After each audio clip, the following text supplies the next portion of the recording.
a 1 hour task that's repetitive, that's going to happen, let's just say every single day. So essentially 300 some odd hours a year that you're going to use this task. For you to just think that you're going to explain to somebody in an hour is unfair. What you need to do is you need to document your hour. You need to figure out, okay, what's required. So for example, you need to log into my email to do this, right? You need my email and you need my password. You need a VPN because you're in Philippines or something, right? Then you need to identify what's the ideal outcome. Then you need to identify how much time this task should take approximately. And then you go step by step and you literally write down like you would for like a 2-year-old. Like here's step one, here's step two, here's step three. Once you identify that and set it up, then you hand it off. So my point of this is, how can I maximize my, shortcut my learning curve? And who's in my market, who's in my area that I know they've spent the time, energy, money to perfect the system, and then just model that system. If it's in place with, especially with these multi-million-dollar organizations, it's because it works, and just figure out what that system is and implement that for yourself. here's how I send my estimate. Here's how I look at this insurance paperwork. And then I'm going through the screen, I'm moving my mouse over and I'm talking. Now, for the person who's visual like that, and most entrepreneurs are probably going to fall in this bucket, make your video, hand it off to somebody to make the SOP using your video. So you don't have to be like, I don't know how to annotate. How do you make those funny arrows on there? And how do you change the colors? Like, you don't have to learn. You can delegate that part. You don't have to like hire a full-time person. Delegate that part. Now, the opposite. Dude, you're supposed to be moving, right? You're supposed to be moving. And if you get caught up in the minutia, just delegate it, outsource it. There's so many people that enjoy that one task that is going to eat up your time, and they're good at it. Owning any type of restoration business is demanding of your time, your energy, and resources. And that's why we're here. This is Restoration Domination. If you're a contractor in water mitigation, mold remediation, biohazard cleanup, roofers, or public adjusters, you'll learn how to dominate using some of the techniques and strategies that our guests will share. We'll interview top industry insiders, movers and shakers, hustlers and hackers, and anyone dominating their industry. This is Restoration Domination. Hustle, hack, and dominate. And here's your host, Rico Garcia. What is going on, everybody? Welcome to yet another episode of Restoration Domination. Today, we're going to be bringing you tons and tons of actionable advice, a couple of tips and tricks on how maybe, potentially, depending on where you are in business, how you may want to use back office, right? Like, and all the resources that are available to you as a small, mid, even large organization. So in today's episode, we are joined by the one and only Lateef from Boss Up Solutions. Brother, welcome to the show. Are you ready to help us dominate today? Yeah, buddy. Thanks for having me. Thanks for inviting me. Appreciate it. The opportunity. Look Awesome, forward to man. sharing what I can. Cool. So fill in some of the gaps, like let the listeners know and the viewers know like who you are and what you do. What's the core backbone of your business? Yeah, so Boss Up Solutions, our company side, basically we offer office solutions to contractors in the US. So for example, you need somebody to do Facebook posts. Let's just take something as simple as that we know is crucial to our business nowadays is just social media being out there, right? But you want an expert that understands your industry, but to hire a 40-hour person for, Joe's roofing shop doesn't make sense. But what we do is, since we have a department that does social media, we outsource it to 40 of you. Thereby, that person who's doing social media becomes an expert in the restoration industry, but the cost is now divided. And we do that with every role, if you can imagine, down the spectrum of what's required from an office. Right. That's the Boss Up side. And then you also have the Boss Up Marketing Solutions as well, right? So you have the Boss Up Solutions and Absolutely. Boss Up Marketing Solutions. Yeah, so when I started, just like a lot of things for a lot of entrepreneurs, they can probably relate. When you start, you kind of like throw some stuff out there and you're trying to figure out what works and what doesn't. What I realized was we had Boss Up Solutions, which is a human product. Like, in other words, I'm outsourcing time of one of these young ladies and gentlemen behind me. And that can only be divided so much. Too much work will kind of break the back, if you would, and make the product that's good go bad. But I also realized there was a software component and a marketing component that was more scalable that did not require as much human. So what I did was I separated the two. BUMS, Boss Up Marketing Solutions, is the software side. It's basically the software, the automation. Yes, there's some humans involved there, but it's more scalable. We could bring on 1,000 people for that.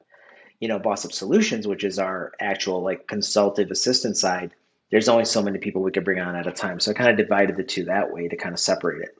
So let me start off with this, right? At what point do you recommend for an organization to start looking at these alternative staffing solutions, if you will? So the point's at any time, but I'm going to tell you the thing is you have to imagine as if like this is the first part that you should do. So like one thing I recommend to a lot of people whenever I consult with them or something, I give them like a notebook. I don't have a notebook here, but I take a notebook and I tell them I want you every hour to write down what you do. So for example, let me ask you your day. When you and I spoke and we decided to, do the show, you had to reach out to me. Like in other words, like you reached out to me after our meeting and you sent me a text or whatever, right? And then you probably sent me some email with detail. And then you probably did that for other people. Then you probably had to set up your calendar, send your invite link, etc. So the idea here is like detail out everything you do and start imagining like, put a number. And these are the three numbers I use. I use 1, 10, and 100. You can use anything you want. But 1 means anyone should be able to do this. I could train this anybody. I just got to take a minute to explain it. So 10 is it's a little harder than it looks, but I could show somebody. 100 is that's me. That's what I own. And start doing this to your day. So what I mean by that, when you ask your question of like when should they start thinking about these alternative solutions or solution in-house, either one, start mapping up your day first. Too many people hire somebody and they bring them in and they say, and here's this new hire. I'm like, hey, can I help? What should I do? And they're like, you know what? Let me figure it out. But I'm kind of busy right now. I have all these calls to get back to and all this stuff to do, and I can't explain to you your job because you didn't take time to identify what should be done. So the answer to your question is like right away, you should start identifying what you're going to get rid of, what's your value and what isn't. And then when that list gets to a point where those hours start quantifying and adding up, that's when you look at your possible solutions. So one of my favorite books of all time is Tim Ferriss's 4-Hour Work Week. And when I read this book years ago, right, it really got my wheels turning to say, okay, what is it that I'm spending the majority of my time on? And what of those things are actually important that are moving the needle for me personally or for my business? And it's crazy. Like you said, I mean, even just sending out, consistent texting and emailing and scheduling, a lot of business owners, myself included, sometimes I'm like, oh no, man, it's got to be me personally that handles that. But the reality is that's certainly something that could be outsourced and just buy back so much of your time. Yeah, and Tim Ferriss's book was great, but where it lacked, and people would probably agree with me once they hear it, is where it didn't explain the process that goes into before you hand something off. So, for example, a 1-hour task that's repetitive, that's going to happen, let's just say every single day. So, essentially, 300 some odd hours a year that you're going to use this task. For you to just think that you're going to explain to somebody in an hour is unfair. What you need to do is you need to document your hour. You need to figure out, okay, what's required. For example, you need to log into my email to do this, right? You need my email and you need my password. You need a VPN because you're in the Philippines or something, right?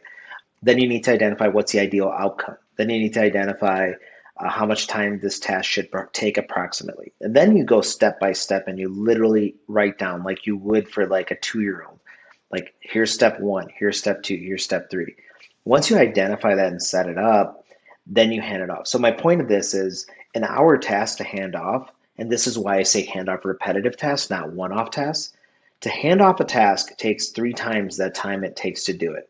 So I'm going to take 3 hours to design a proper scenario that will then become, I'm going to call it flawless, but I'm going to put an asterisk there, flawless for someone to do. Now, the next step from that is I've drawn my instructions, I did it. The next step is hand it to somebody, have them do it, and see where they get stuck. And they're going to get stuck because in your mind, you assume some step, but they were like, well, I don't get it. Like, I get this, but where do I start? It's like in Gmail. And it's like, well, you didn't tell me that. I was just looking at the screen. I didn't know where. It's like, I thought that would make common sense. Common sense does not exist when it comes to delegation.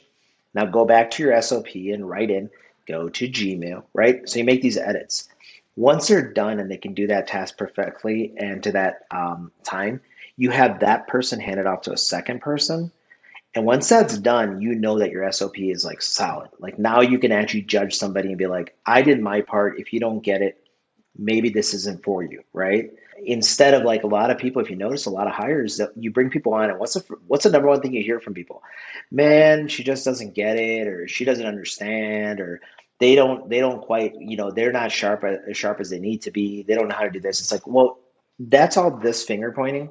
And like our company name, Boss Up, the reason I came up with it is like point the finger this way and say, what part of that did I control? Okay, maybe that person isn't that intelligent. I'll go with you. But did you write it down? Did you make a SOP? Did you make a video? Did you sit with her and have her do it? Did you listen to her questions? Or did you just do you get it? Like we do this all the time. Did you get it? And everyone's like, uh-huh, uh-huh.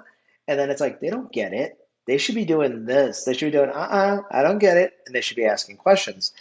But because we're rushed because of our authority or whatever, we kind of almost make them guilty to ask questions that, like they say, there's no dumb question, but we make them guilty to ask those dumb questions. So the 4 Hour Workweek book, it kind of lacked in the fact of explaining the preliminary work that goes into handing something off and understanding that you should be building processes and systems, not people. So if you're going to invest in this person in the Philippines, and I've hired hundreds of people in my life, I think over 800 people at this stage. And literally, like when you hire somebody, you have to think about like, am I hiring the person? That's a key person. So think about this. A key person is somebody who is valuable to you and could significantly set your business back should you replace it. So should your receptionist be a key person? I mean, it shouldn't. So your phone system needs to be processed and organized. Now, somebody who does your taxes once a year that maybe knows some unique way that you handle it or whatever, that might be a key person, right? That's not something that you can just like pin and say it's going to repeat. So we invest a lot of times into those roles. And the smaller roles, we need to say, hey, key people we don't want. The other thing we don't want is bottlenecks. So key people and bottlenecks, these are my two selling points, if you would. Key people, I don't want because my business can crash. Do I want it to crash over a receptionist? Absolutely not. Bottleneck. Receptionist can only take so many calls. Do I want my business to crash because I can't scale her? And she's got only so many hours. And I say she, so forgive me for saying that. Sometimes it's a he, sometimes it's whatever, right? But point being, that person needs to be replaceable or repeatable. Like I need to be able to make a duplicate of that person. So what I need to do is not have a bottleneck. Otherwise, what happens is a lot of us are like, God, Angela gets it. This is awesome. Let me go get more business. Let me go. I'm gonna run 50 more ads. Now Angela's in over her head. And the first thing to fail is going to be the quality in her work. She's going to get the quantity done because she needs to get 50 appointments put on her calendar. The quality of like calling and asking Lateef all the details and whatever else is going to fade away. So you have to also put realistic, and you have to identify when that person's being overworked because you're going to burn them out. You're going to lose them. So I tell everybody like the key person and the bottlenecks you have to start thinking about before they even start, if that makes sense.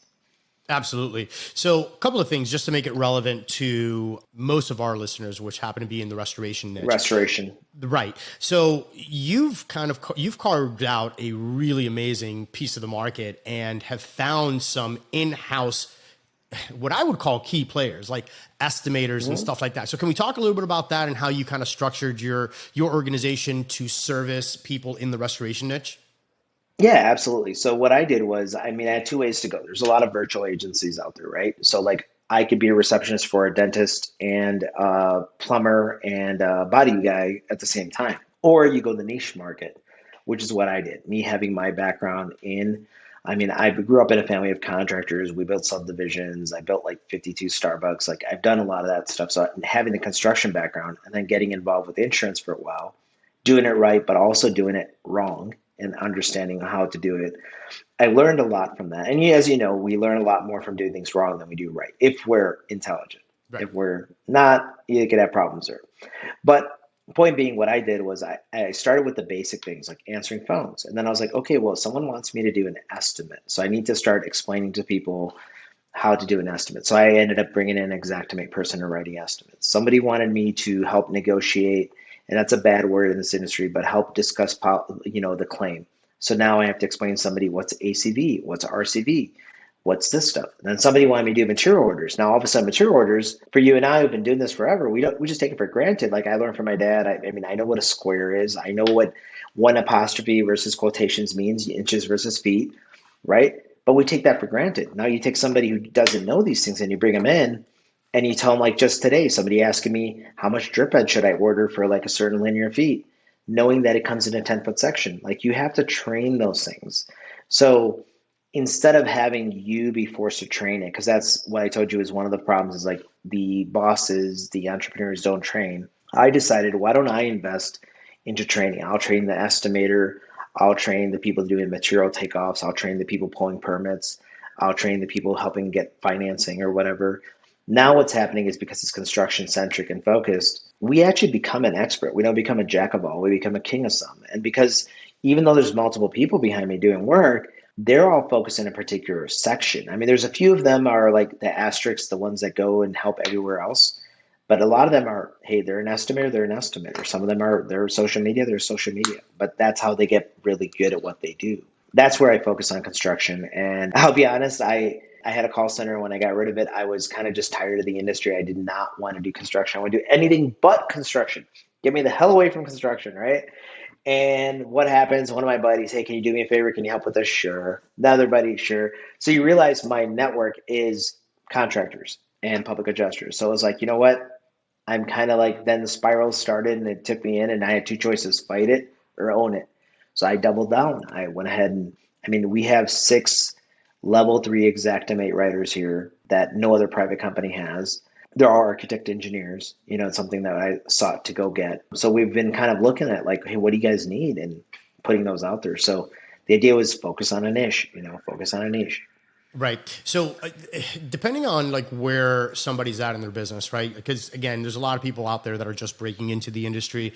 There's guys out there that have been in the industry for 5, 10 years, but just looking at it from a scalability standpoint, right? Let's talk revenue for a second. Let's say that, you know, the new guy on the block who just bought his truck yesterday and he doesn't have an estimator. He doesn't have a lot of the back office support and he hasn't taken the time yet to write SOPs. And this is something that I talk about a lot on the podcast is, man, whenever you have like 5 minutes, if you can go ahead and get it out of your head and put it down on paper, that's great. But I also understand that there's a lot of people that haven't done that.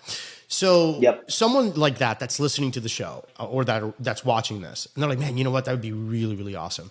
Do you guys kind of like, I don't want to say coaching because maybe that's the wrong word, but do you bridge that gap in what you already know is important in the business and what they don't even know that they need to know?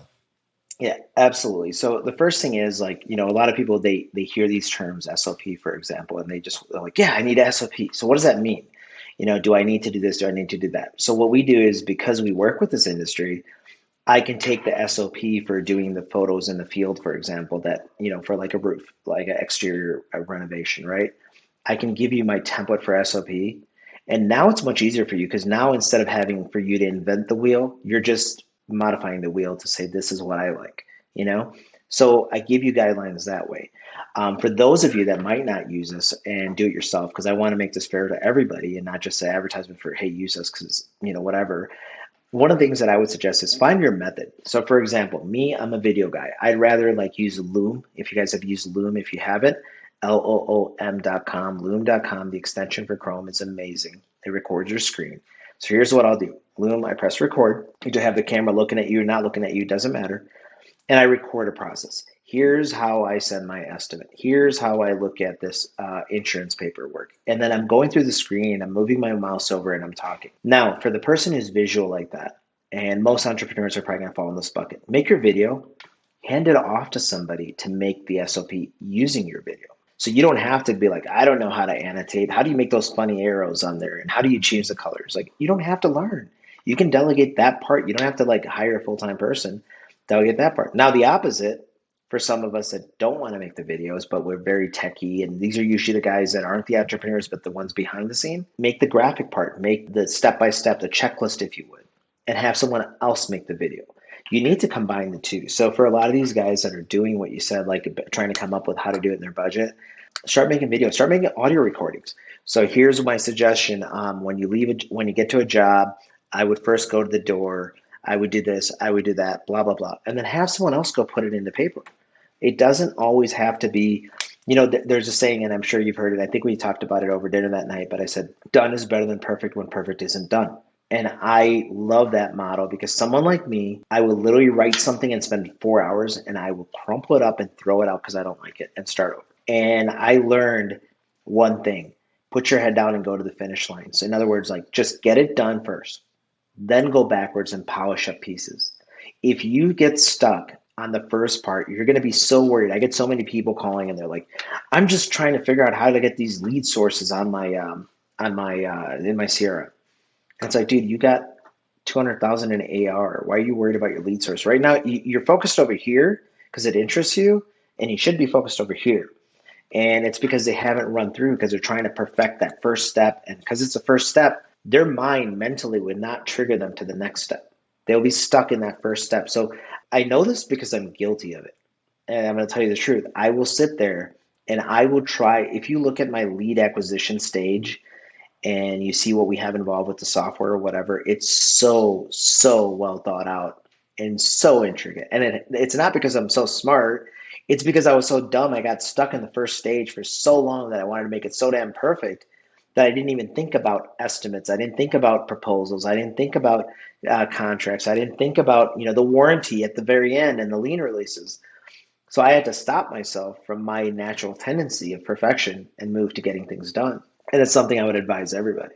Yeah, and there's something to be said about really getting to know yourself and being honest with yourself. Like, to me, I think that's step number one, right? Because we all have an idea of who we'd like to be, but sometimes if you're not really that technical, but the technical side interests you, you can waste so much time just trying to figure it out, when in reality you need to just really understand what your role is, right? If you're the business owner, if you're the entrepreneur, dude, you're supposed to be moving, right? You're supposed to be moving. And if you get caught up in the minutia, just delegate it, outsource it. There's so many people that enjoy that one task that is going to eat up your time, and they're good at it a million times better than probably I could be, let's say, at putting together like a PowerPoint presentation, right? Like for me, I get caught up all the time. This happens to me on like a keynote or PowerPoint. I'm like, oh man, I just don't like the way that this looks, and I'm playing with it. And then I hit a point in the project where I'm like, whoa, what am I doing?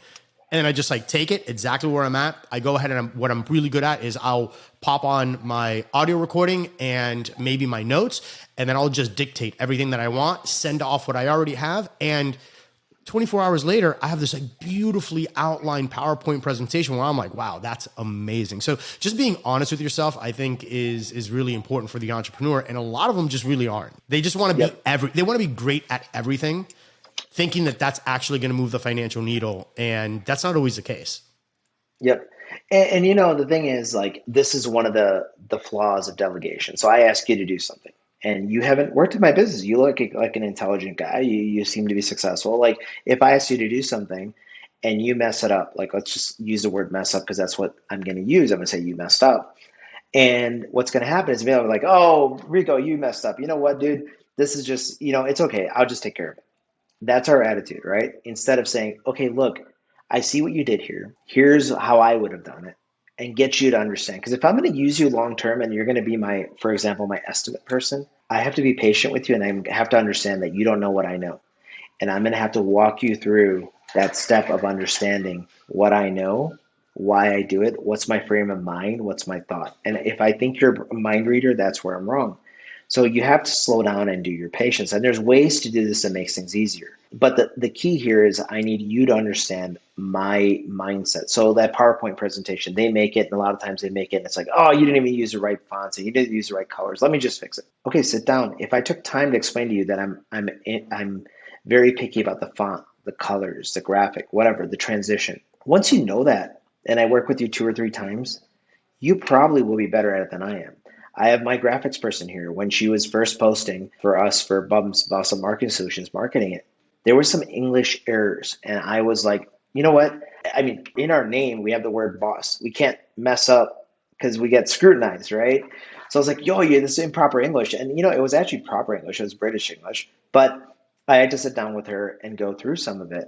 But after doing that, the way she does the videos, the way she does the transitions, and let's take the biggest part that we don't do as entrepreneurs, the way she's consistent, and we'll do this every day, day after day after day after day after day after day, which I won't do. Like seriously, you lost me at day after day. Like I'm gone. Like those other days are just way over. So knowing that, that time invested is super important. So how do we do it? One is sit down, understand ourselves, like you said, like know myself, know that I'm impatient. So now what do I do about that? I'm impatient, but that doesn't change anything. I'm still impatient. Okay, that tool I told you about, Loom, for example, make a recording. Just say, I'm going to take a deep breath, have water, wine, beer, whatever gets you chill, and make your little instruction video. Now give that video to that person. Here's the beauty of the video. You do not have to sit there and get frustrated if they have to watch it 73 times. You're just worried that they figure it out. And it's their job to figure it out by tomorrow. So you remove the frustration element, because one thing for us is when we see them about to press the wrong key, we're just sitting there going like, oh shit, you're about to do it wrong. I just went through this. Are you stupid? This is what we're doing. Right. And, and that's unfair. Sometimes it's just because you're standing over their shoulder, dude. They're nervous. Right. Sometimes you're like, press the key and they're used to their computer. Their keys look different. You don't know all those factors. So instead, remove yourself.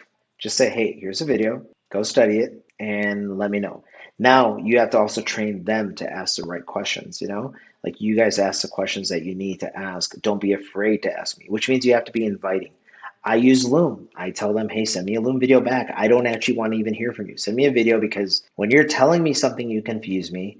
But when you're telling me and I see your screen, I'm understanding it, right? Not to make it a Loom commercial, but meaning utilize tools that are out there that can help you do these things. Personalities. We talked about Crystal Knows, the one software I was telling you about, the deal. So we do personality tests for everybody here. And the biggest personality test for me was understanding, and I've explained it to people in my office, that though I can know your personality, for example, I could tell you you're a certain way or whatever because you happen to take the test. The only thing I can control, the only thing I truly have control over, I could give you papers today. Rico, here's who you are. I can control me and when I work with a person like you or you specifically. So what I have to learn is, how do I act with somebody who is assertive? How do I talk with somebody who maybe talks too much? Or how do I speak to somebody who speaks too little? Or how do I speak to somebody who can't take criticism?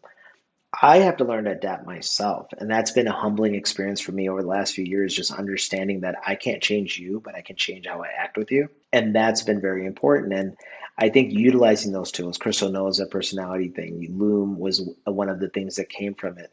Different things is so important to us, to adapting and understanding how to work with people. Working with people isn't easy, guys. I mean, look, here's the thing. If you've read 5 Love Languages or whatever, like we all represent love differently, right? And I truly believe that author should make a book that's 5 love languages for business. And I don't think there's one out there, but he should, which is, we understand things different. Like all these people behind me, there's 20 or 30 people back there. And I could tell you that someone I can go and just pat on the back and be like, good job. And that'll make their day.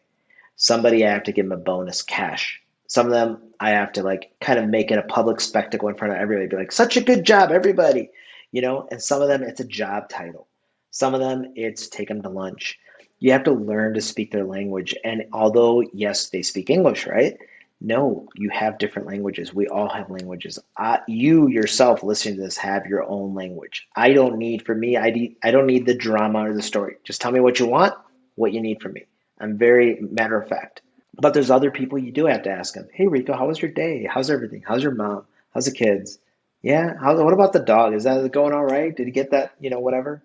Then get to the project. People are different. Learn to speak their language. And if you, and I know the name is boss, but the true thing is like leadership, understanding that you can only change yourself and say like, I will adapt to them is going to make your career better. If you're trying to get everyone to adapt to you, you're never going to succeed, because what you're doing again is building that key person. Okay, Ide gets me. She understands how I work. That's cool. But what happens when she's gone? Will the next person be another Ide? No. That's where you get that unicorn term. Oh, I had this unicorn. Yeah, you did, because she adapted to you. But the mistake for you was you should have adapted to her and understood what you do. So the next person came in, you could adapt to them. The next person came in, you could adapt to them, which made you, for lack of a better term, universal. Instead, you were stuck in a pigeonhole and you led yourself down that problem and you made that key person. And this is why a lot of businesses tend to get themselves in trouble over time, So let's talk about the personality test, because I'm, especially you and I were having this pretty long-winded conversation about the personality test. And I just thought how much of an amazing idea and how realistically every business should incorporate some kind of personality test, right? Especially as the leader of your organization, you want to, number one, you should identify really where you fall in terms of the personality test, because again, they are insightful. If you've never taken a personality test, sometimes you'll be like, oh yeah, this makes sense. This is totally the way that I feel. But also, like, as you are communicating with your marketing team, with your sales team, with new techs and things of that nature, you have a pretty extensive way of going about this, because you not only have everybody take personality tests, but you also have the liaison basically that you're basically trying to match that with the client as well, and that liaison to the rest of the team. So talk to us a little bit about that structure, because I think that structure is really amazing.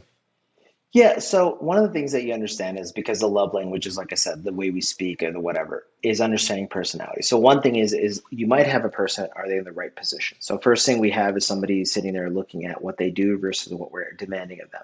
Are they in the right role? Are they happy? Happy people will do better work. People that are just coming and doing it out of necessity will do it until the next option comes along. So making sure they're in the right position. So from an internal standpoint first, like business wise, I want to make sure you're in the right seat, right? You're working on the right project and you're being spoken to in the right method, whatever that method is. Once I figure that out, now I got to mate you with somebody outside. Now, if I sent you a brand new prospect, customer, or client, and I say, hey, can you take this personality test? You might look at me and laugh and be like, I'm not doing that shit. Like, get me an assistant. So what we've started doing is building value into how we, like, why we do that, why we want to mate them up. But the other thing that we're able to do, personality tests are kind of simple in a sense. I can ask you probing questions and I can perhaps take the test for you without letting you know it. Like, I can ask you certain things like, hey, do you prefer this? And hey, what would you do there? And I can ask those questions. So we've been training somebody to essentially go through and kind of like, for those that don't want to participate, if you would, learn that stuff. So we learn to liaison that and mate them up. And then also, a lot of times people say what you think the answer should be instead of the truth. That's the problem with personality tests. These you need to be hardcore honest. If you're an asshole, say you're an asshole. I'd be like, I hate that. Don't say, oh yes, I'm very patient. Say I'm impatient. It's okay, because it's going to learn and get you the right scores, which will help you understand what to do and help others learn how to work with you. Too often, some of us that are better test takers, probably the ones that skip class a lot like me, you end up like saying what you believe should be said. You believe is the right answer. And this is the one time you're not supposed to do that. You're supposed to actually be truthful and just put it out there, right? Put that information out there, share it.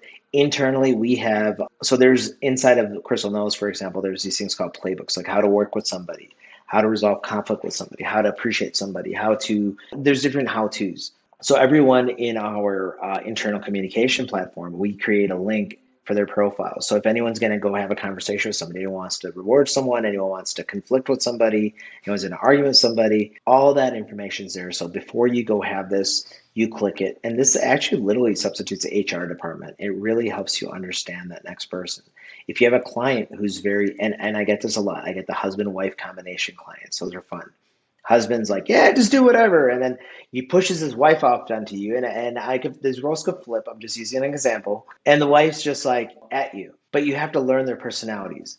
And you have to understand what's really happening here. Let's reframe this. She's mad at me, but okay, she's trying to justify her position in this guy's company because maybe she doesn't have the background that he does. And maybe me as an employee or as a service, I need to understand that I need to add value to her and her opinion as well, which will make her look good in front of him. And he will then add value to me because I'm helping his wife get wherever. And then it becomes this full circle of everyone working together. It's about harmony. And you can't build that unless you start removing yourself from framing a question. And it's really reframing a problem. It's really important. Like, we get stuck in this frame. Like, she's upset. And why? Because we didn't send this notice. Okay, well, why didn't we send it? And we're stuck with solving this problem instead of thinking the bigger problem, which is like, why was she upset? Because she felt that we didn't include her. Why didn't we include her? Well, I wasn't sure if I should have. So you start expanding that problem and understanding and getting into that. And I think you have to like reframe and understand those things and get people involved. But personalities are huge. I think a lot of people at home or wherever they may be driving, listening to your show, one thing I'm going to tell you I learned. I worked for MetLife when I was 20 or so. I had my insurance license. I had my Series 6, 63.7, life, health, all that property casualty, all that stuff. And I was that guy sitting in the office, and I was like, Why is there a Wednesday meeting? Why is there this stupid report? Why are you always asking my numbers on Friday? Why? And I was the typical employee who doesn't want to be an employee, who's going to go do it my way and start my own business. And I did that. But I found myself years later understanding that a company like MetLife, for example, they spend billions of dollars. There's not a reason, trust me, if they're doing a personality test, it's because they've done the research that this works. If they're doing a Wednesday meeting where they repeat themselves again and again, they've done the research that this works. So when you become a business owner, and we're so like, I don't want to be MetLife, corporate America, we have to actually take that away and say, hey, I've actually made the flip. I am trying to be them. I'm trying to be that larger company. So let me learn from them. They use this contract. They use this personality test. They use this weekly meeting. They use these things. Don't be in this whole, like, if they have a meeting, we have no meetings. They have personality tests. We have impersonality tests. Like, you can't, and I think it's a rebellious part of us, but we have to understand that research they put in, I can't substitute the billions of dollars that those companies have put into those tests. Why does Facebook, Google, AT&T, 3M, why do these companies do personality tests?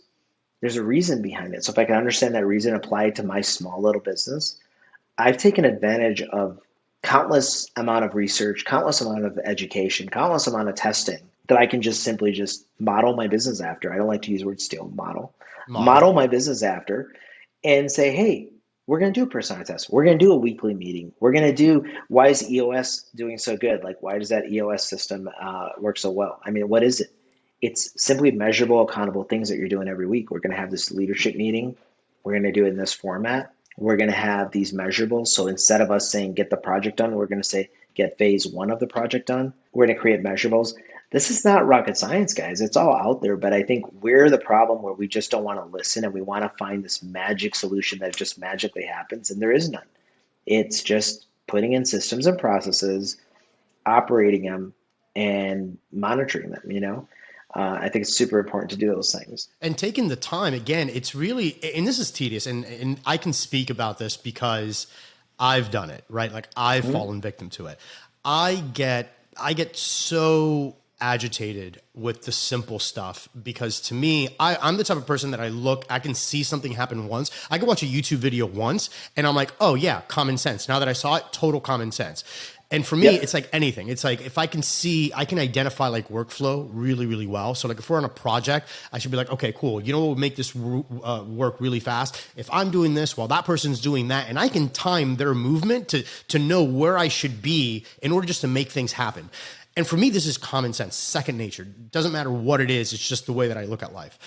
My wife, that drives her up the wall, because sometimes, and my wife knows me, and no one's more supportive than she is of me. And she's like, Rico, not everybody like has that common sense. Like, So for me, I've fallen victim of this, where I'm like, simple things, simple tasks, where I'm like, man, I didn't write this down. And I'm getting agitated, and, I'm having this conversation over and over again, but I didn't take the time to put pen to paper and say, this is what this process looks like. Step 1, and then step 2, and then step 3. And for the entrepreneur, I think that one of the biggest hurdles to overcome is to pump the brakes on yourself, on the speed in which you want to be successful, or whatever it is that you're racing towards, to identify and say, hey, you know what? This is really, really important for me, for my sanity, for my business, because not everybody's going to look at my business the same way, or these policies and procedures, right? And then to also speak to your other point, which is modeling what already works. Success leaves clues. Like, no matter where it is that you look. So, shameless plug here. I have a Google Ads domination course, right, where I teach contractors and entrepreneurs how to run their own successful in-house marketing campaigns. Because one of the biggest things that happens with business owners is everybody's gone with an SEO company. Everybody's gone with a PPC company. And pretty much out of 10, 9 of them are saying, it's a scam, it's horrible, they don't understand my business. So what I've done is I kind of turn that on its head. I'm like, wait, hold on. You spend countless hours getting ISCRC certified. You spent countless hours perfecting your trade, getting all of these certifications, right? But then you don't spend any time on what's actually going to get this bad boy to ring with clients, right? Which is marketing. So what I've done is I've developed this course. Great. My number one principle in this course, aside from all of the technicals, push here, click here, and all of that stuff, is don't spend your own money trying to be cute and creative and trying to reinvent the wheel. There are companies in anybody's niche that are spending thousands, tens of thousands, hundreds of thousands, millions of dollars each and every single month that have already spent the money on collecting data, right? Figuring out what keywords they should be going after, what ad copy actually works, right? So, and that's just like one isolated example, right? Like, don't fight it. Don't try to be cute. Don't try to be necessarily an innovator. Russell Brunson talks about how, the innovators and the inventors, you can always identify them because they've got a bunch of arrows at their backs. Whereas the guys like you and I who are like, wait, hold on. How can I maximize my, shortcut my learning curve? And who's in my market, who's in my area that I know they've spent the time, energy, money to perfect the system, and then just model that system. If it's in place especially with these multi-million-dollar organizations, it's because it works, and just figure out what that system is and implement that for yourself. 100%. And you have to look at the models all the way through. So like one thing that we've done, I like to call Boss Up like a bit of a collaboration. Like in other words, like for example, I'm going to do your Google ads, for example. Maybe I manage them, right? And maybe I just make the social media post for you, but I also make them for 5 other companies. Now I see that you're getting a lot more traffic and they're not, or I see that, something that you're doing, you put a QR code on your hiring versus a phone number and it's working better for you.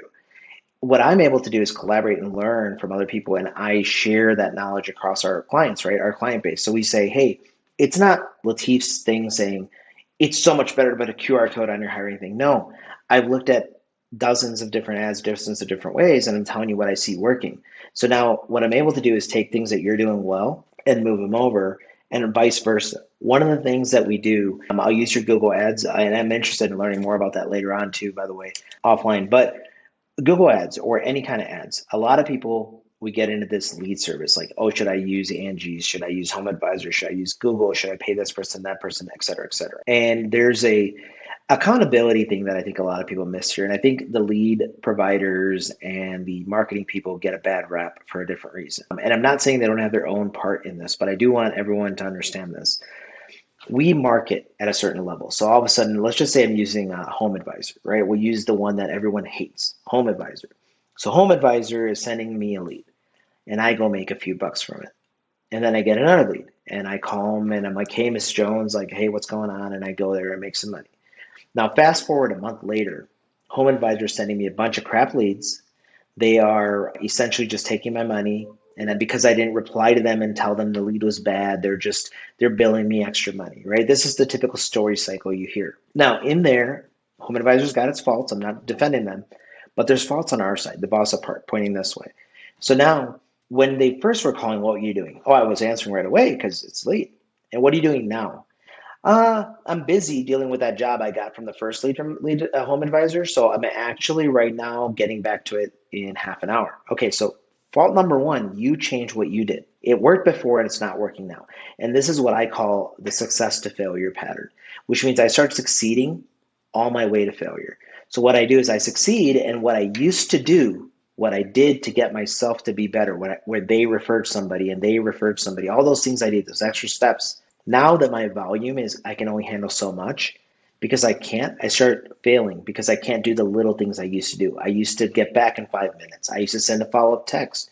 I used to send a proposal. I used to go right to the Home Advisor website and knock and say, hey, that's a bad lead. And I did that right away. But now I can't get to it for 2 days. I'm busy. And it's like, okay, well, I'm glad that you're doing so well. Right. But maybe you should have brought somebody in because your success, what you did before, there was nothing wrong with what you were doing. Now you're failing because you're not doing what you used to do. So you can even learn from yourself. So a lot of people, when they do ads, what they do is they pump the volume in. And all of a sudden they get hit in the face with this volume. And then they don't have a catcher's mitt designed, a system to actually nurture those prospects, to qualify them, to schedule them, to submit the bad leads. And this is not about Home Advisors. This is any leads in general. A lot of times before you go, here's the thing. If you're serving food, would you first figure out that you have the proper kitchen, the utensils, the seating before you go make an ad for everyone to come eat at your restaurant? You Probably, would. right. Yeah. But instead, what we do is we say, oh, let's just run a bunch of ads. Okay, cool. Do you have the silverware? Do you have the meat in the fridge? Do you have the chefs? Do you have the wait staff? Because we're not preparing. And there is a little bit of that teeter tot. You do have to kind of push yourself a little more than you got You so have you to can build up. stretch. Absolutely. You definitely have to stretch. Here's one thing that I've noticed a lot with entrepreneurs, business owners. They're not committed to a lot of what they do. A lot of people are going into business and they're saying, okay, well, I know that, SEO is really important, right? Because we should be ranked organically. But then they don't want to commit to whatever a good SEO service costs. They want to go for $399 a month, full SEO. And you and I both know that that's not good quality SEO. So they go 6 months, they've been pouring money in, all of a sudden they don't see the results. And they're like, you know what? This is a scam. This is horrible. I'm not going to do it. I'm of the belief, and I preach this all the time. I understand that lead providers get a lot of bad rap. It's not about that, because you have to adapt to what that system is, right? And then within those parameters, you have to say, how can I stand out from my competition? So a lot of people hate HomeAdvisor. I don't hate HomeAdvisor. Yep. I don't believe that should be your only lead source, because that to me is foolish. But you have to also understand, again, from a business perspective, this is a simple conversation. There's a portion of the demographic, there's a portion of clients that are going to only go to homeadvisor.com, and they're only going to get together with a contractor from homeadvisor.com. No matter how much you market to them, no matter what your rankings are, it doesn't matter. It doesn't matter how many times you hit them with a Facebook ad or a YouTube ad. It doesn't matter. They are indoctrinated every time that they need a service, homeadvisor.com, and they go through their thing. Yep. The problem is that now the contractor, what they do is they get the lead, and what do? They call the lead. Let's just pretend that they're first, right? They call the lead, great, that's it. Maybe the client picks up, they don't pick up, right? Let's just assume in this scenario, they don't pick up. What do? Maybe if they're good, they take it one step further, they send them a text message. Hey, just got your information from HomeAdvisor. Check out our reviews, shoot us a call back. For me, you're just like everybody else. So what I did with HomeAdvisor, and it worked amazingly well. Like, our closing rate on HomeAdvisor was just stupid. What I did on HomeAdvisor was I realized how the system worked, and then I realized the data that I was given. I was given a phone number, I was given an email address, right? So we have some pretty good data there if we utilize it. And what I did is, okay, what is every other contractor doing? Every other contractor is either calling, they're not calling right then and there. They're typically calling 20, 30 minutes later. If they are sending a text message, it's just, a simple, like I just said before, hey, this is so-and-so, I tried calling you, call me back, right? Very run of the mill. So what I did was I started creating videos, right? And I had two videos. I had a daytime video and a nighttime video, and outside, like naturally shot outside. So in that way, it just seemed like it was totally natural. So depending on the hour of the day, whenever that lead came in, I would just automate it and it would get sent out. So if they didn't pick up immediately, boom, they would get an automatic text message with a video saying, hey, this is so-and-so, blah, blah, blah, blah, blah. And also an email would go out. So regardless of where they were tethered to, whatever piece of technology, they would have that there. And I can't even begin to tell you how many times people just called me back and be like, I've been bombarded with phone calls, but just because you sent me that video, that made all the difference in the world. And when clients tell you, hey, that stood out, that should be the thing. Moral of the story is that you have to understand, like, whatever it is that you're given, try to maximize it, right? How can you still stand out inside of the market? And I'm so comfortable sharing this information because even though I just shared it, I promise you that out of 100 people, probably 10 of them are actually going to be like, oh, you know what? I'm going to start implementing that. So I used to be that guy that was secret and didn't want to tell you my secret. Like, oh, I sent a video, right? Like, I don't want to tell anybody. And I learned something, grandma's brownies, right? So grandma's brownies, she makes them a certain way. She writes her recipe down. And you could give that recipe to anybody else, but they're not going to make them the same way grandma does. Right. So I've learned this. And then if I give you too many recipes, if I give you a cookbook, you're not going to make shit in that cookbook because you're not. Sorry if I don't know if I can say it. Oh, absolutely. Program. This is Restoration Domination. You can do whatever you want. You should have told me. I got a lot of other words I could have used. But point being, giving a recipe away is not going to create competition, guys. And here's the other thing. If people start doing things the right way, things work. Now, I want to touch on a couple of things that you said that I think are super important to like the people that are listening in, because I believe in adding value. And one of the things is the commitment thing that you brought up. So commitment is like an Uber ride. We've all gotten into a shitty Uber ride that's just taking the wrong direction, going slow, went down the back road instead of taking the highway or whatever. But what do? you kind of just say, all right, fine. You know what? I'm gonna get some work done while this guy takes me the long way. Don't care. I got to get it out of my mind, right? Now I could get really mad and yell at the guy and all that stuff, which that's one way, but he's gonna get more nervous and mess up the ride anyways, right? Instead, I could commit and I could say, look, he's gonna get me there. I'm looking up at the destination. I'm just gonna sit back and let him do it his way. Maybe he knows better because he might know about an accident. He might know about some traffic or some construction, something, right? So the commitment for a lot of us is like, hey, if that SEO company is going to get me here, and you tell them, hey, at what stage am I going to get where, and you put in your commitment. We're too busy with that instant gratification. I worked with a gentleman named Adam Sand that the way he does his marketing, it's not instant gratification. He does a long term play where they start getting leads, and once they do, they're getting them and getting them and getting them.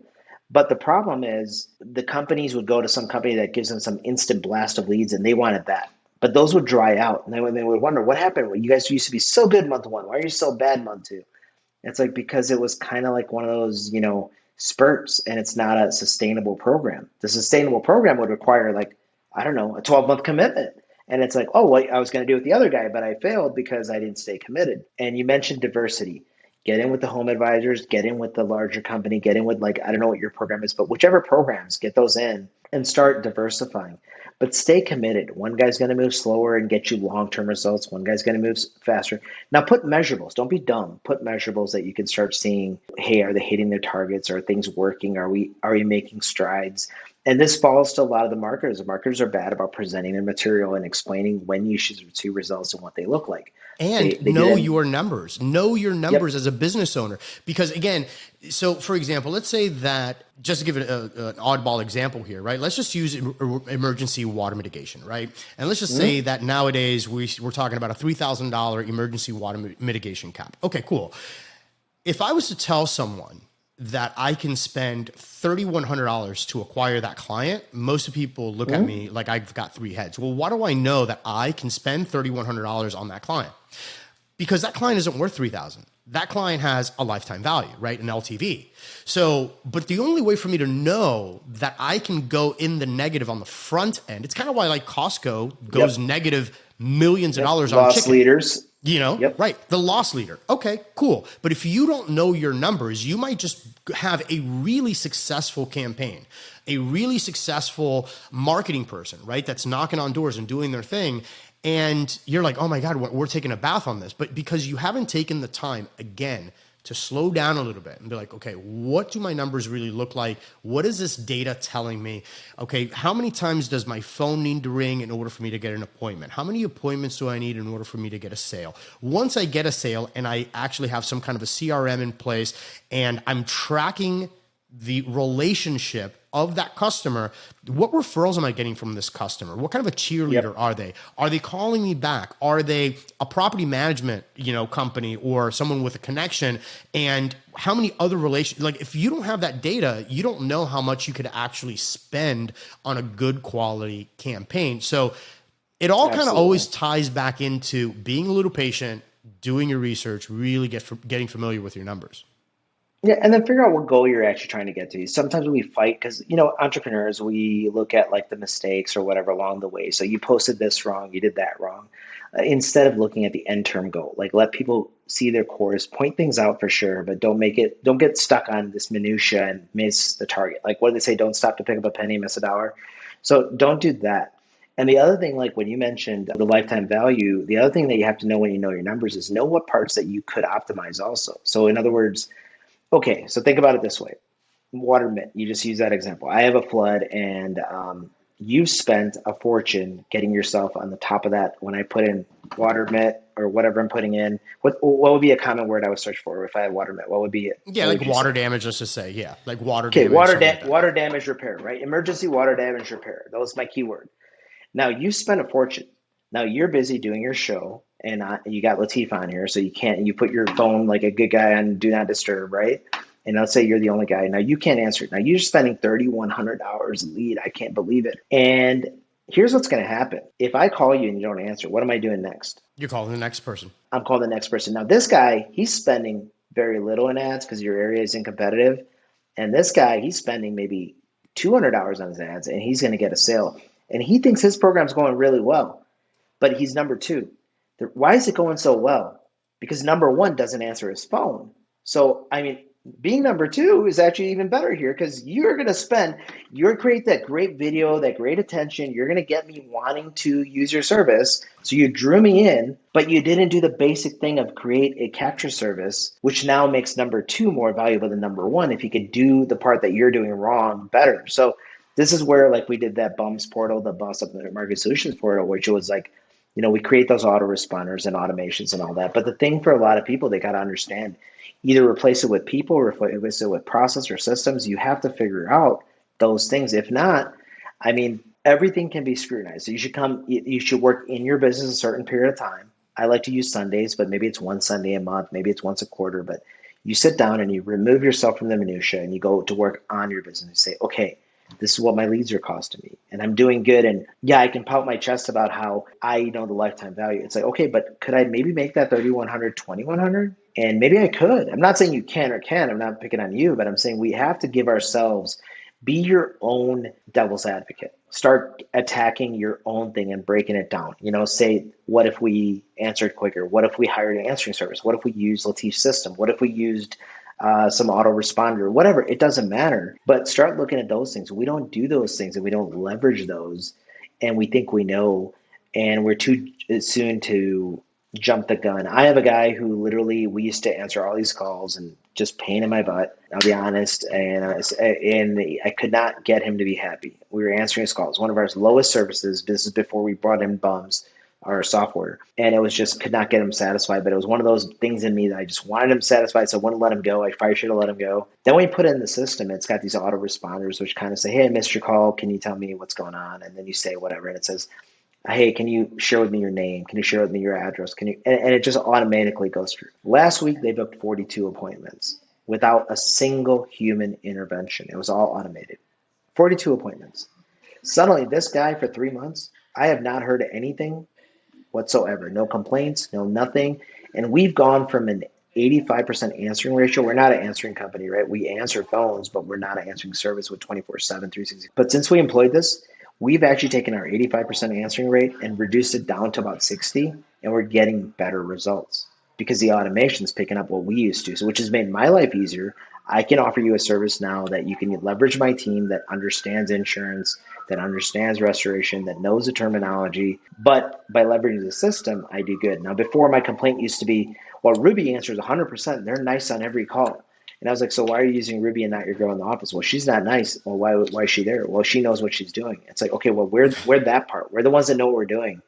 But now by leveraging technology in the middle, we suddenly change that. So there's stuff out there that you can use and create. And there's stuff I get people all the time. Well, you use Job Nimbus and I use Job Nimbus, or you use high level and I use high level. So why can't I just do what you're doing?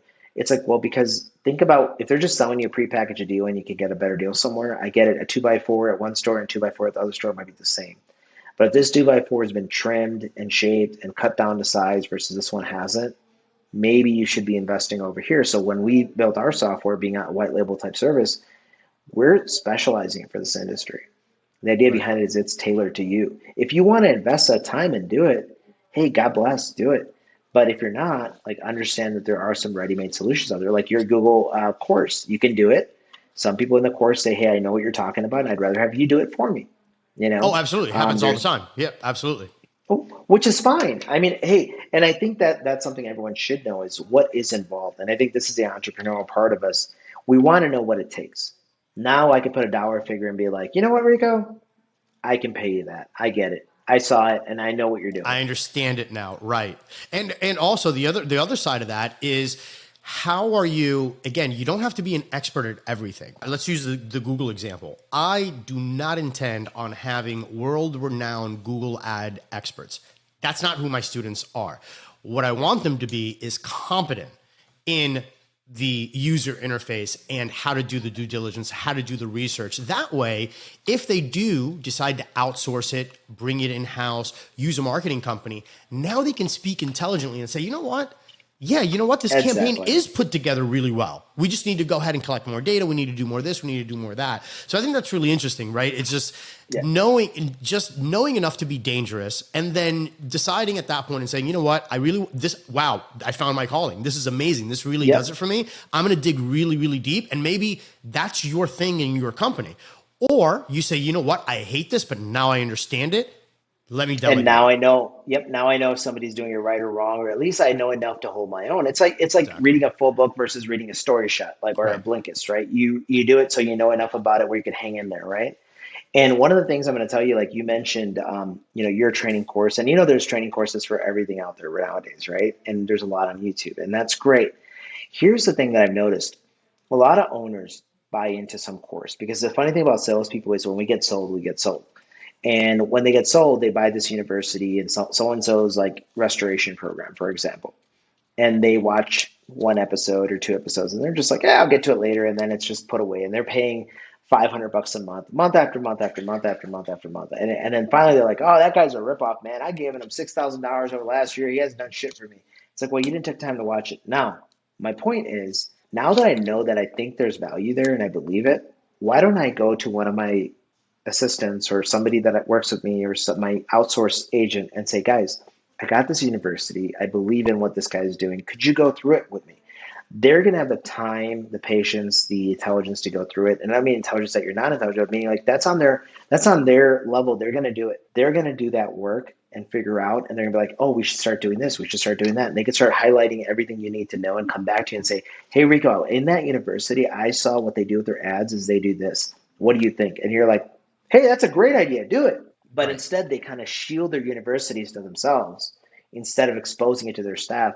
Me personally, half the courses I buy, I skim through and I give to somebody, Yep. because I want them. And I'll say, hey, I believe in it, learn it, like figure it out, Right. And there's other ones that I get passionate about. Like I follow Donald Miller, the Business Made Simple guy. I get passionate about his stuff. I watch his stuff personally. Now Right. you flip the guy and you put a different guy in there on the video sometimes, like he does. I don't watch those. It's just the way I am. I'm not Right. interested. I was like, I don't want to listen to you. I want to listen to him. But point being, like, share that knowledge with people and get people educated with that stuff. It really helps. We're too quick to discount that something worked or didn't. And the question is, did you do your part? Did I commit the hours? You didn't finish the video. How did you commit the hours?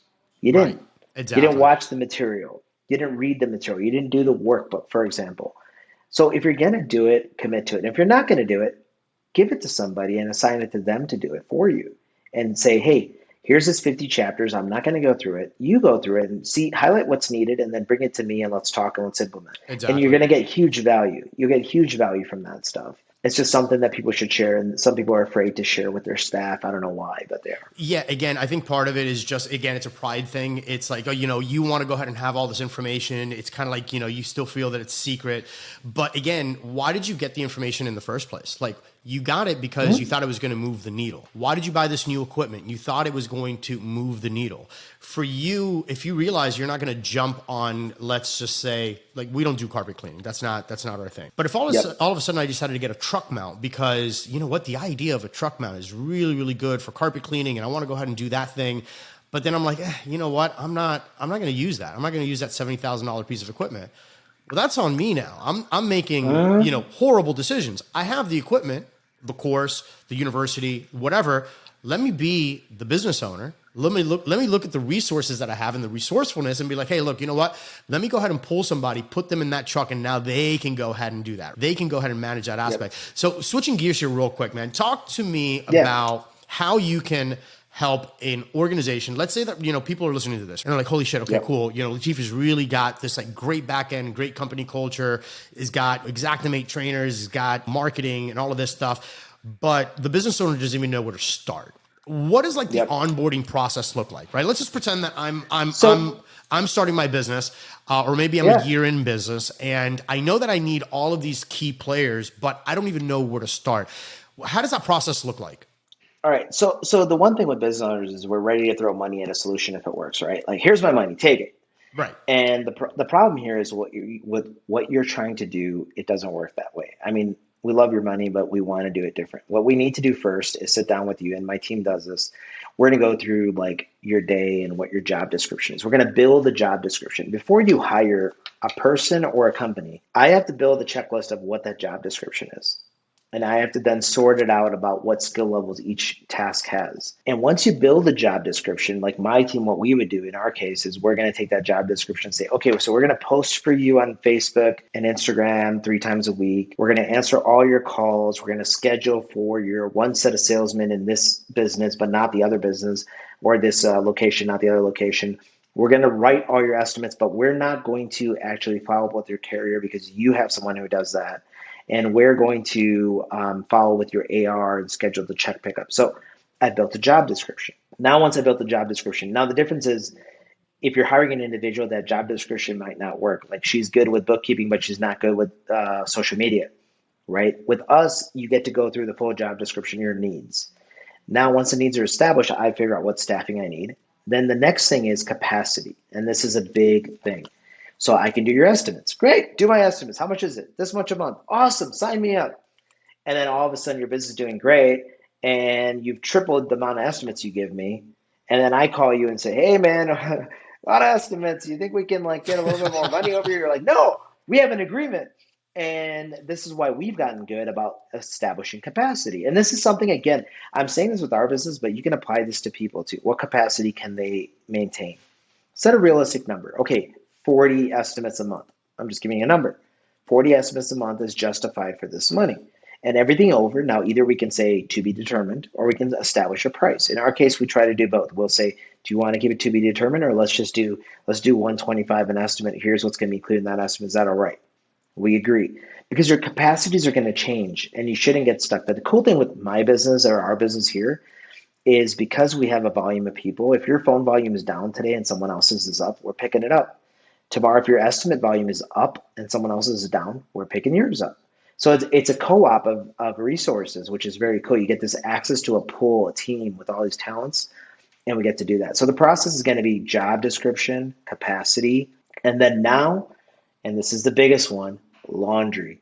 Laundry is, all right, we got this great idea. Rico, let's go. We're going to kill it. We're going to be a millionaire. Or, we're going to quadruple our business, et cetera, et cetera.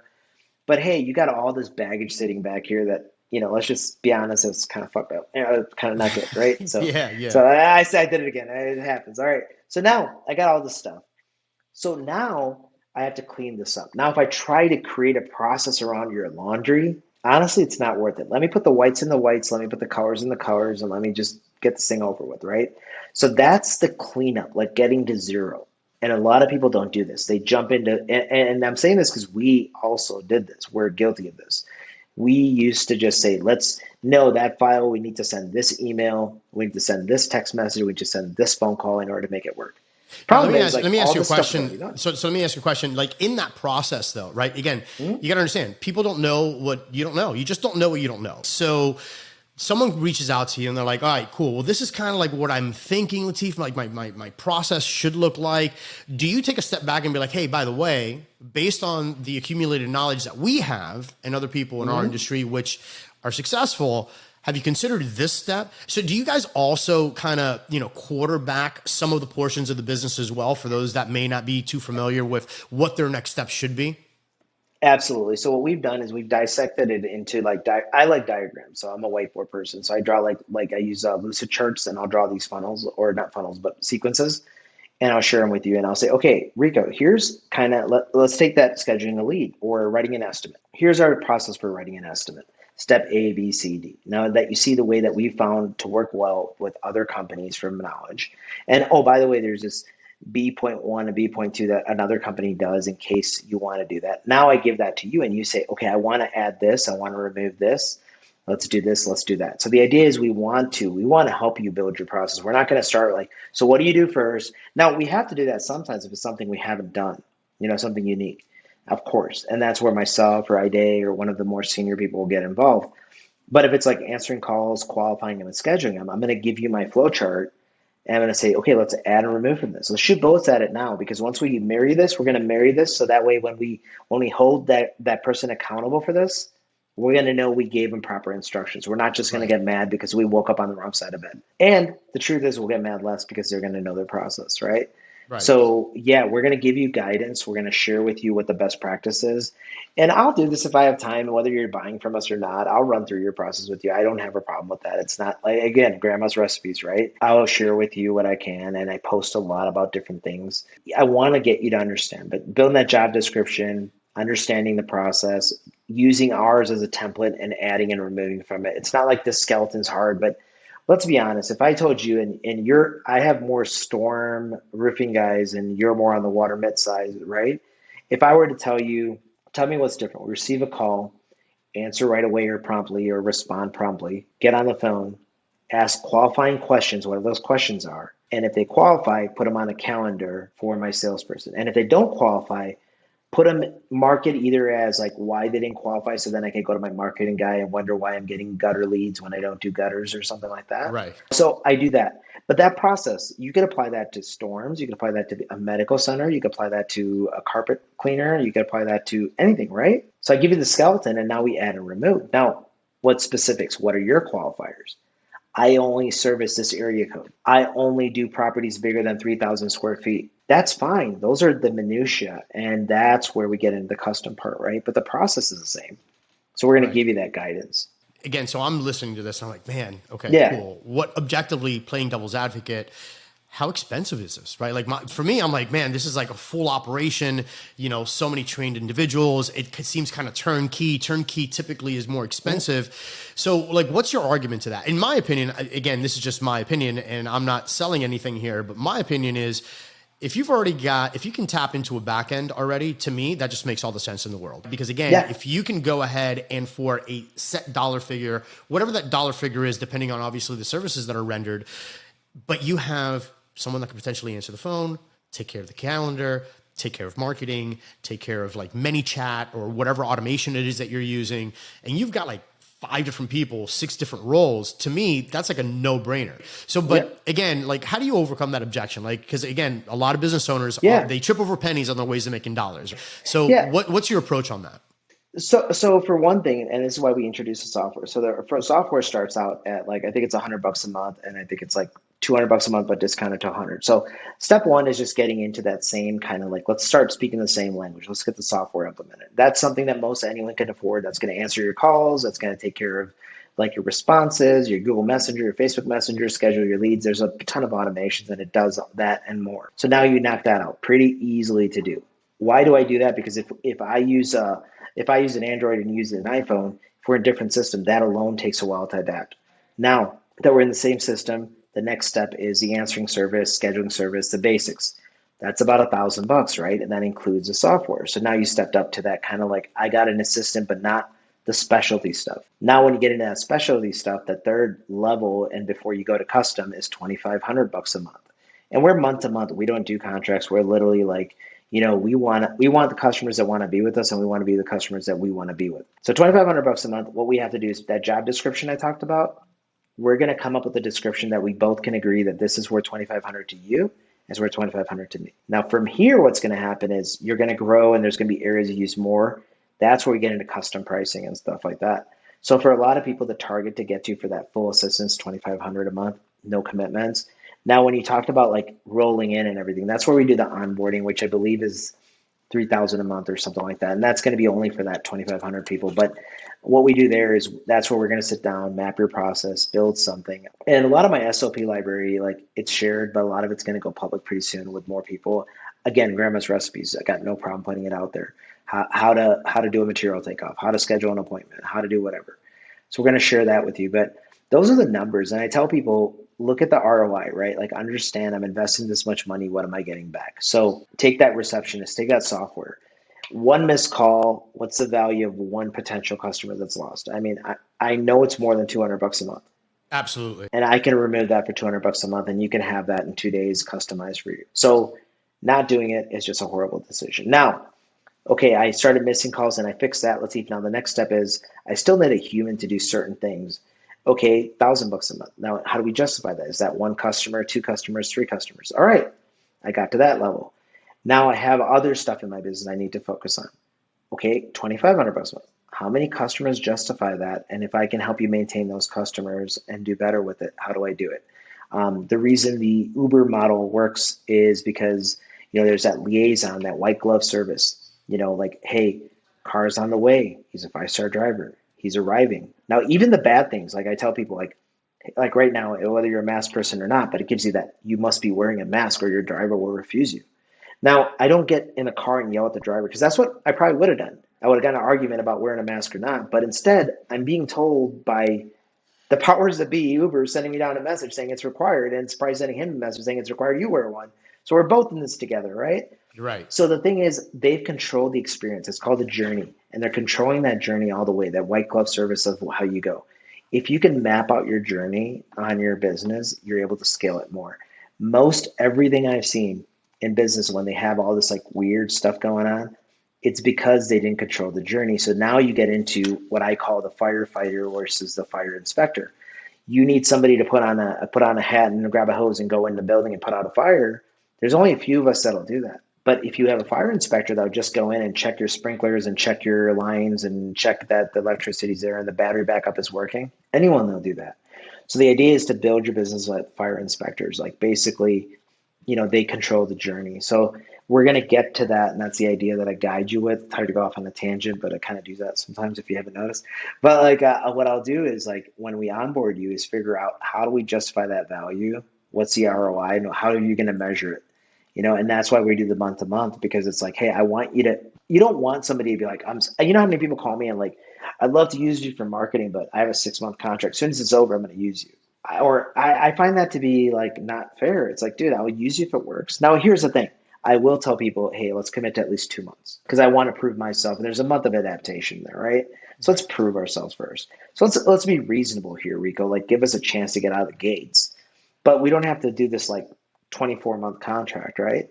It's not needed. So that's kind of things that we're going to help you kind of figure out and do. Yeah, and it's about being reasonable. Again, just kind of putting my 2 cents in here with SEO clients. If you can't commit to 6 months, I won't even talk to you. Like, we can't. Okay. The reason for that is very simple. If you're at 0 right now, and all of a sudden we start getting your website up and running, we start getting you indexed and all of this stuff, it might be 6 months and we're doing a phenomenal job. Everything by the book. And you're like, man, like I'm not ranking yet. And then all of a sudden your 6-month contract is up and you go to Jimmy down the street. He's done nothing with it. And all of a sudden you start getting phone calls. Well, was it because you went with Jimmy or because of all the work that we did? So again, having patience and knowing like what you got to let things work out too, right? Right. There's no miracle pill. Let them mature. And the other thing you got to know about that also is this, like, for example, there are some strategies that will generate quicker returns. I understand that. They're not sustainable long-term, but they will generate quick, like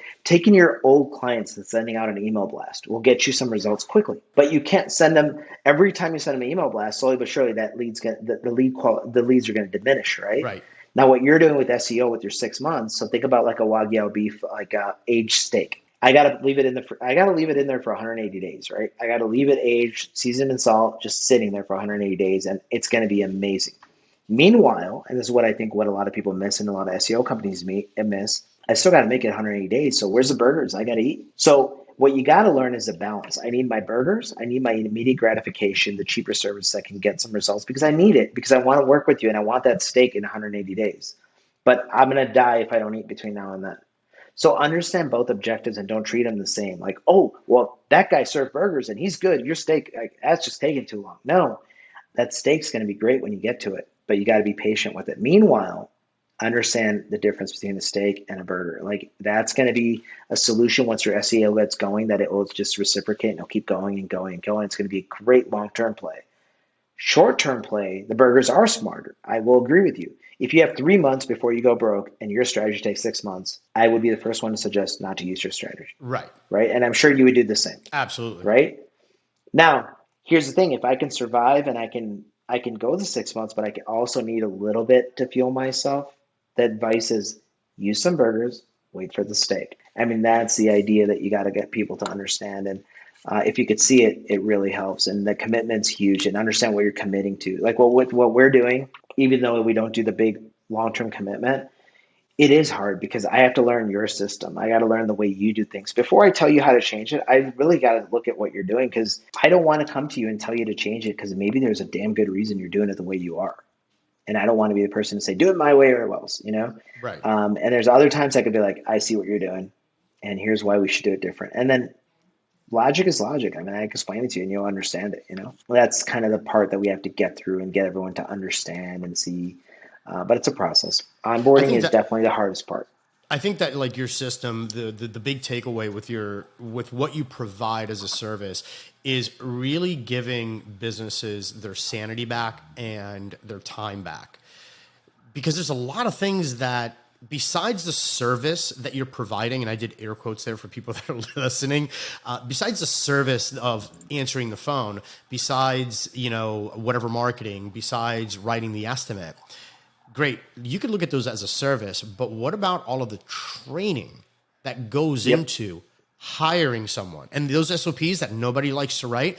All of those things, like the amount of time that you're buying back just by aligning with a company that's already got the infrastructure in place is where I believe there's so much value there. So, I mean, I would definitely invite every listener and watcher, go on to Boss Up Marketing Solutions. That's one. And then you also got, what's the other one? The main one is Boss Up Solutions, Boss Up Marketing Solutions, and Boss Up Solutions. So Boss Up Solutions is a parent company. Boss Up Marketing Solutions is a software.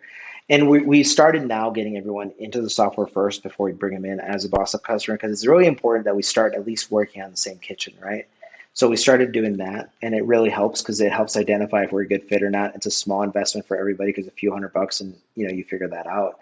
What you mentioned with, like you said, with the employees, I mean, hiring, training, dealing with sick days. I mean, people are mothers, people are sisters, people have family problems, people have weddings, people have vacations. We remove that for the small business because for small business, it's hard. If you count on Peggy to do your AR and Peggy's on vacation this week because her sister's getting married, you can't get your AR done. But with us, right. the nice thing is we have a multitude of people that can go ahead and fill that in so you don't miss a gap. I have to deal with that. Why is she sick? Why is she absent? Why is she late? Why did this person not turn in their thing? Why did they not do the training? But you free yourself up. Software updates. Hey, the computer's not working. Wi-Fi's down. Whatever. We deal with that. Getting a new Right. chair because the chair broke. Getting a monitor. Getting a cable. We enjoy those lovely things and take them away from you, man. So it's And again, it's buying it's really sanity. fun. It's about buying your sanity, buying your time back. I mean, again, there's even just for those of you listening, go to Boss Up Marketing Solutions, and right there on the homepage, I mean, you get to see like some of these like amazing features, right? Which again is stuff that could you do it yourself? Absolutely, of course you can, right? You dedicate enough time and energy to it, you could do it yourself. But do you really want to? I mean, web chat bots, recorded phone lines, two-way SMS ready, Facebook Messenger, text to pay invoice, Google My Business call tracking, reputation management. I mean, just like so much that, again, that's included in this, which is pretty amazing. And I tell people you could do it, but here's the thing. We have somebody who, like, you take that simple thing about text back for a missed call. We have somebody full time that's just looking at that and making that better every single day and making it tailored to the restoration industry. So as we get data from you guys and your missed calls and we see that some of the AI logic isn't working the way we intended, we're making those changes. So yeah, you can go configure it. And then what happens? Your Zapier breaks or your phone system changes or whatever. So now your whole process has failed. With us, you're investing for $100 a month. You're getting this team working on all these different solutions for you. That's just making them work, right? So there's a difference. Again, hire people for the right things and understand that. And again, I'm not just pitching our stuff. I mean, of course, we'd love to have people on as customers, but the truth is, find processes, find systems, learn what to outsource, learn what not to. Anything repetitive can be outsourced. Anything singular, don't outsource because everyone does that. They hire somebody and they want to take their problem, their biggest problem, and give it to their secretary.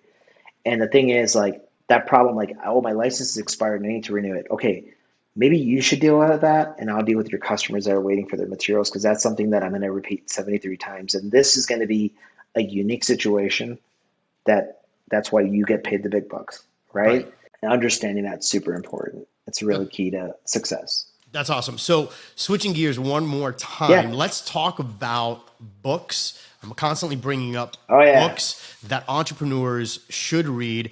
If you had to give me a short list of your absolute must-read recommended books, what would those be and why? I would probably start with, and these are not in a particular order, but I'm going to go with the books that I kind of go through. I would definitely say the 12-week work year, I believe is the title. It's a bigger, more elaborate version than the 4-hour work week, and I think it puts more things in perspective. It's about turning a quarter into a year. Deadlines are something that when I was in college, we would work out and we would try to figure out, like, we had to get motivation. So for me, it was like, hey, there's this party on October 31st, so we're gonna get pumped for it, right? So it's something to shoot for. So we shoot for December 31st hitting our targets instead of making them quarterly. So I would say, that would be one book. The other one's going to be with EOS traction. And traction, I'll summarize it for you. Again, measurables. It's about putting things into perspectives. You look at your 10-year goal, work it back to 3 years. Look at your 3-year goal, work it back to a year to a quarter, quarter to a week, right? And then start assigning it. So again, it's about the same process. Business Made Simple by Donald Miller. I told you guys I follow him. And if you get his university, by the way, I think it's only like $200 for the year or whatever online. Amazing resource. I think he does a great job.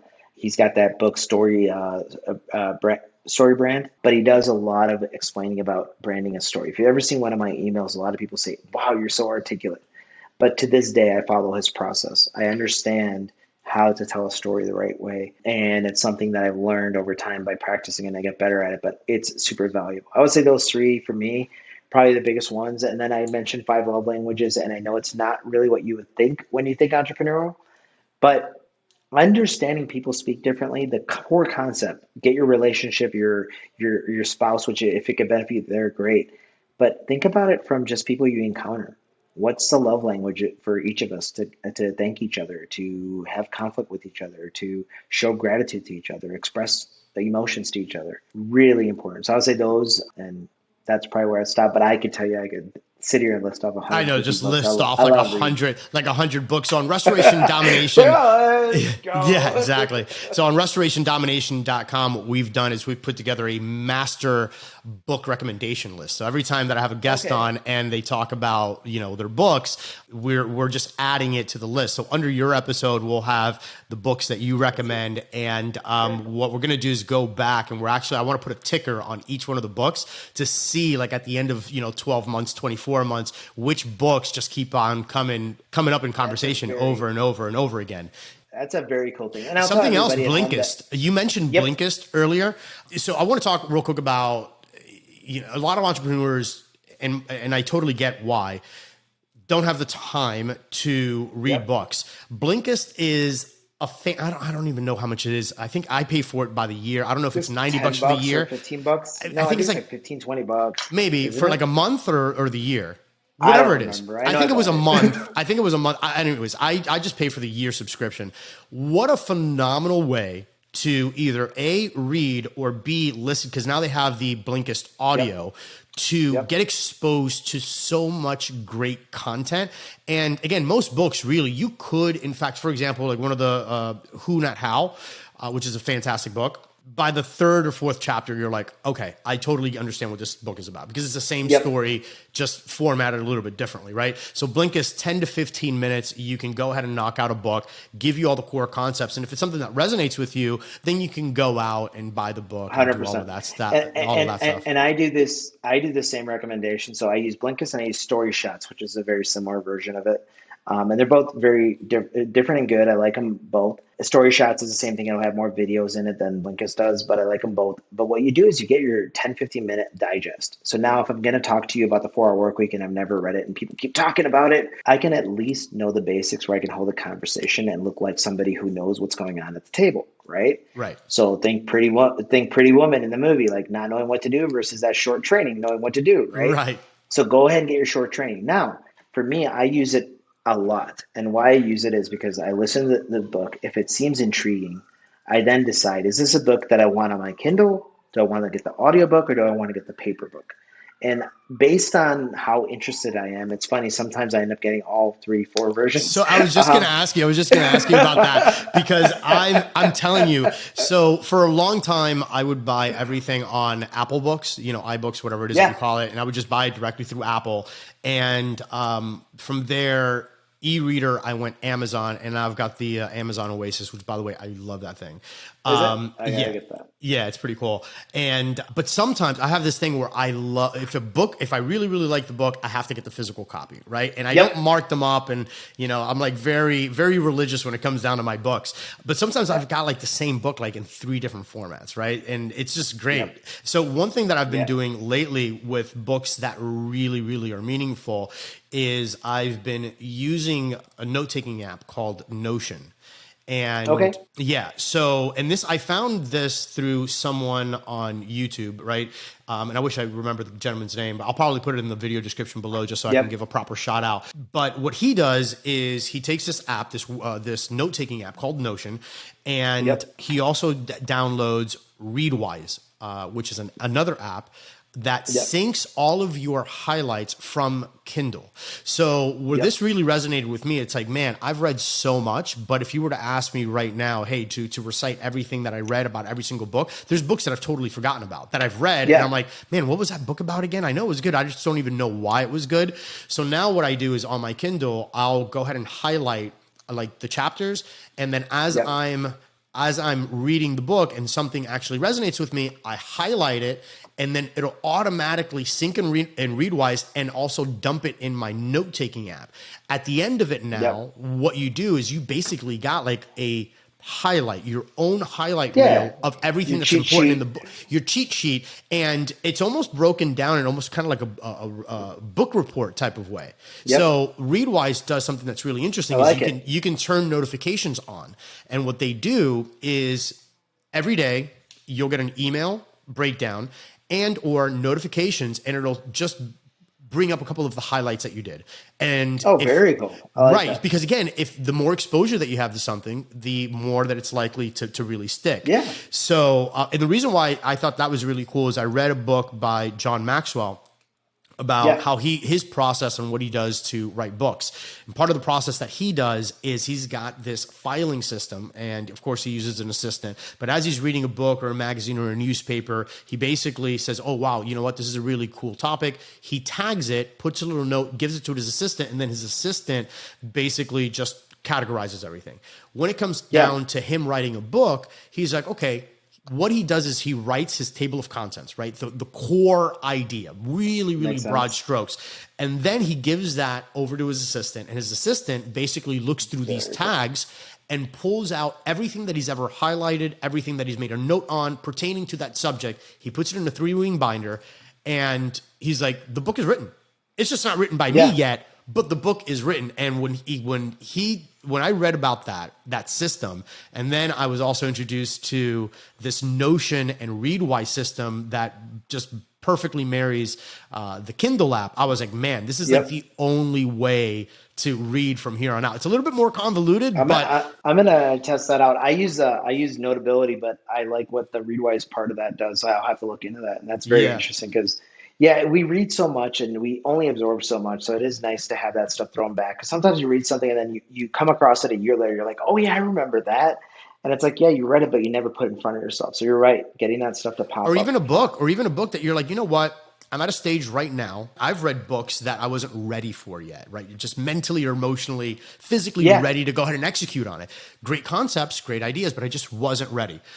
Stage of life. I mean, sometimes you're not at the right point.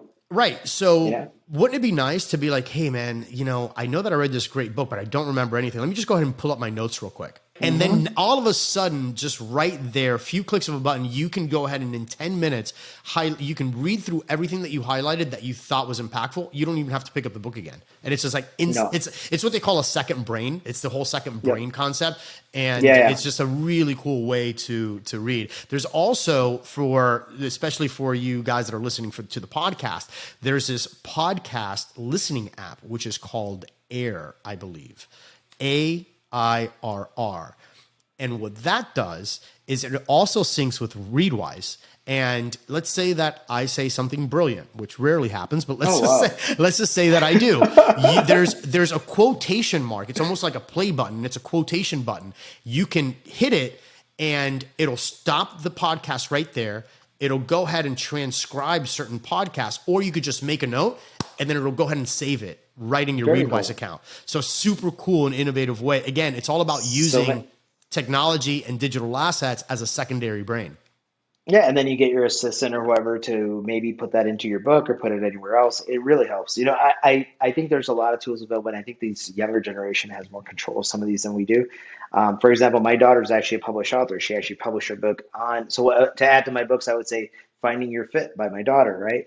But literally, like, I see that she did something that I was always like, I'm going to write a book one day. And then she sat out there and did it. And then I look and I see her format and her organization, and it's the tools. She's an Apple person. So all her stuff's organized in Apple and all the docs and everything. And I'm looking at it and I'm just like, wow, it's amazing how organized it is. And I think with us, because we have to try these things later, sometimes we haven't fully adapted, but tools like Notion, Readwise, all these other things that are out there, Blinkist. I mean, these are like every day to these younger generations, and they're getting smarter and there's a lot more information available. But for us too, stopping and understanding and even learning from these young guys what they're using and what they're doing, we don't want to always say we know better. They do know better. I mean, play a video game, those kids know better than you. Yeah. I don't play video games, but some people do. That's great. Good for you. I just don't. But point being, I think there's a lot of tools that we can utilize, and there's a lot of information out there. And what you said, like getting that part that's important to you, it's like going to these seminars. We met at a seminar, and like these seminars and these conferences, I mean, they say if you get one good tip, you're great. And that is true. But what if you can walk away with 10 good ones and highlight them and maybe just send them back to your office, and have them start looking at those tips and say, hey, make it actionable. Say, hey, there's this part, I'm not really sure where I'm going with it, but I need you guys to do something with what I just heard here. Can you do that? Hey, this guy's got a great tip. Rico said this is a great thing. Lateef said this one thing, once in a million, he said something good. Like, just use that and apply it. And it's really important to get that information right when you get it out, because it does go in and out. It's the hard part. Yeah, again, and we're just bombarded with so much information. Another great thing that another big tool that I like is Instapaper for articles and things of that nature. Instapaper will also integrate with Readwise, which will also integrate with Notion and all of this stuff. So as you're, maybe you come across an amazing Wall Street Journal article and you can't read it right then and there. Maybe you're in the middle of a job site, you just pulled up to an estimate, you're going to jump on a Zoom call, but you want to get back to it. Life gets in the way and all of a sudden you miss out on that information, right? Whereas with Instapaper, boom, you could save that article, you can get back to it, you can highlight it, make notes, give it headers, do all this crazy stuff. And again, if you ever need that information, all you have to do is just open up your smartphone and boom, it's there. And all of a sudden you're just tapped into all of this knowledge that you read, but you would have forgotten otherwise. Exactly. What I do is like, this is just from our meeting, some notes that I was just been jotting down, some scribbles, right? Don't mean much. But what's going to happen is somebody's going to come in here and they're going to pick up these scribbles and they're going to write them down. And then they're going to ask me questions about it later, about whatever. And I'm going to tell them what I was thinking. And some of this stuff is stuff that I need. I learned from this experience. Like, I try to learn everywhere I'm at. I'm trying to help people learn, but I'm also teach a little, but I'm also learning myself. I do that all the time because it's very important. So when you're at these events, when you're listening to that radio, and these tools that make it easy, like what the ones you mentioned, super important, man. Notability, for example, what I like about that one, when you're writing notes with your Apple Pencil, you get it record. So like, for example, if we're recording this, I could record it as I'm writing. It has a timestamp right where we're at. So it really helps. So for kids in college and stuff. And I got this from one of my kids, and it was literally like, they're in college, they're listening to a professor, so it's all recording. Whenever they write a note or they doodle something, because sometimes we'll make a drawing that explains something to us. I'm one of those doodlers, and what the hell does that drawing mean to someone else? They don't know. Right. But when you hear it in context and the time frame, you see it. So there's so many things to kind of leverage. And I would challenge everybody, and it's not hard. Sunday, like they say, read if you're not a reader. Sunday, every Sunday, go grab one tool, a tool you don't know about, and just learn it. Start with the tools you have. Start with your Gmail app. Figure out what it does. You'd be surprised what it does. And then start just picking one tool and going through it. There's a great guy that does a lot of tool interviews. What's his name? I can't think of it right now. But if you type in almost any app, he's tested it. He's a bearded guy, and he's like, I'll send you the name soon. Yeah, on YouTube. He reviews just about everything, but there's so many out there, man. Information's out there. But the problem is because of our squirrel mentality of too many things, I need a CRM, I need this, I need that, I need that. Pick one thing and just focus on it for a weekend and get good at that tool. And then next weekend, pick another one. And next weekend, pick another one. And just keep doing it. And you're going to get to be such an expert at things. It's unbelievable. And you make your life better. I think it's something that everyone on every Sunday should be doing is just grabbing some tool. We do it here once a week. We have a book reading where everyone's given a book. And I tell them, cheat. Go to YouTube, find the summary. I mean, go to Blinkist, find the summary. Just understand the book and then give me back. All they have to do is say, how would you apply it to yourself? How would you apply it to us here at work? And everyone, either I pick their personality-based book or I pick one book for everybody. And sometimes I pick a book for an individual, but every week there's a reading assignment just because I know that's how they're going to improve. Right. It's important. And don't be afraid to ask your employees to do that. Be like, hey guys, I need you to read this book. You know, the problem is they're like, they don't get it. And Eric Thomas, when I was hanging out with him one time and I was talking to him about my call center and saying, hey, these guys just don't get it. And he was like, oh, well, tell me about them. And I was telling him, like, okay, they're in Mexico. They're not as privileged. And they've went through this. This is my old business, my call center. We went through stuff. And he's like, okay, well, are any of them here? I was like, no. And he's like, okay, well, have you given any of my book? And I was like, well, no. And he's like, have you given any of the books that you read? I was like, well, no. And he's like, well, do they watch the videos you watch? I was like, no. And he's like, do they listen to the podcasts you do? I was like, well, no. And he's like, well, okay, so you get where I'm going with this. Like, you want them to know what you know, but they don't know what you know. You need to start by giving them like access to that university, access to that book. I love my books. And when you mentioned Don't Scribble Out Inside, I was kind of just cringing. And one of the reasons I was cringing, and I'll tell you, is like, I decided to bring my library and leave it in the office. And you know, for a person who likes books, it's like, don't touch my book. Right. Don't crinkle the paper. Don't crease it. Don't crease it. Don't highlight it. Don't, you know. Yep. So I had to do it because I understood that the book's value is more in them learning than sitting on the shelf as a trophy. So I had to put them out here. Now, there's some books I buy 2 copies and one stays at home because I just like them too much. 48 Laws of Power, for example. I love that book. It has it's a phenomenal book. It's somewhere on my shelf too. Yeah, Robert Greene, you got to have it. But like, I think I have like 3 copies of Think and Grow Rich. Like I've got like the leather-bound collection piece and like all sorts. It's like just crazy stuff. Like what book that I'm always mentioning is the Og Mandino, Greatest Salesman in the World. I mean, personal favorite. I actually wrote that down when you gave it to me. Oh, that's right. I did. It just goes to show, you actually remember. No, like I'm always preaching about that book. Yeah. Yep. And I haven't had a chance to read it yet. I did download it, but it's that thing. But I started sharing the books, and now it's so important to have that. But I think today, even forget the book. I mean, just the YouTube summaries, the Blinkist, the story shots. There's so much that people can educate, and I just don't think they. You know, for us, we had to go to the library. You know, fill out that stupid card and check something out when I was late. What's it called? The Dewey Decimal System? The Dewey Decimal System, yeah. It's like, do we have this book? I don't know. So scarcity creates interest. So here's the thing. Scarcity back then, it was hard to get a book. So we got that encyclopedia. And even when we got the one we didn't want to, we read it all because we just had an opportunity. We had a timeline, right? And you had to turn it back. Now when you know it's available on your phone any second that you want, it's more fun watching TikToks. But if you can help this generation, they're a very intelligent generation, but if you could help them understand that, hey guys, understand it. Like when Facebook went down, all of a sudden scarcity became real to them. Like, they've never faced that before. You know, we're sitting there like, oh, something went down. Oh, wow, surprise. But helping them understand and getting involved with, like, you know, giving them an assignment, giving them a book. If they're challenged, they will do it. And they're very resourceful. But if you can challenge them and actually say, hey, I do need you to read this book. I do need you to do this article. I do need you to do the summary.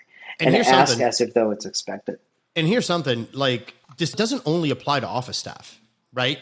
No. Kids, this should really family. be, I mean, again, as a leader, as a business owner, as the entrepreneur, your number one mission, besides, of course, making money and all of that good jazz, right? Of course, we all need money to survive. We understand that. That's a given. But besides that, it really should be to improve people's lives in some shape, way, or form. And if sometimes just by pointing in the right direction and be like, hey, by the way, I see that, you know what? I see that you're having credit problems. You're trying to buy this house.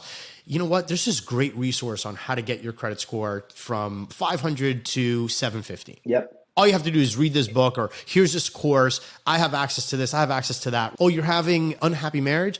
here's this great resource, right? Like bettering people with the information that you already have access to, whether that's a colleague, whether that's an acquaintance, whether if it's a book or a course, that's really what it should be about. It's just, what is it that I have that I can go ahead and hand to you so that you can make something of it? Yeah, you're going to see over the next few months, we've actually internally started this process, and externally we just started like about 2 weeks ago putting this out there. But my business was built on me because I was like the guy, right? It was Lateef. Lateef was boss up was Lateef. And over the years, what's happened now, and we're sitting at almost marker number 4. Some of these young ladies and gentlemen behind me know way more than me, but I'm still the person. So if there's ever a problem, go to Lateef. And I happen to know a lot about different things, which is great. But the truth is they know more than me in certain areas. So now what we've done is we've started doing this personality thing where we said, hey, brand the people.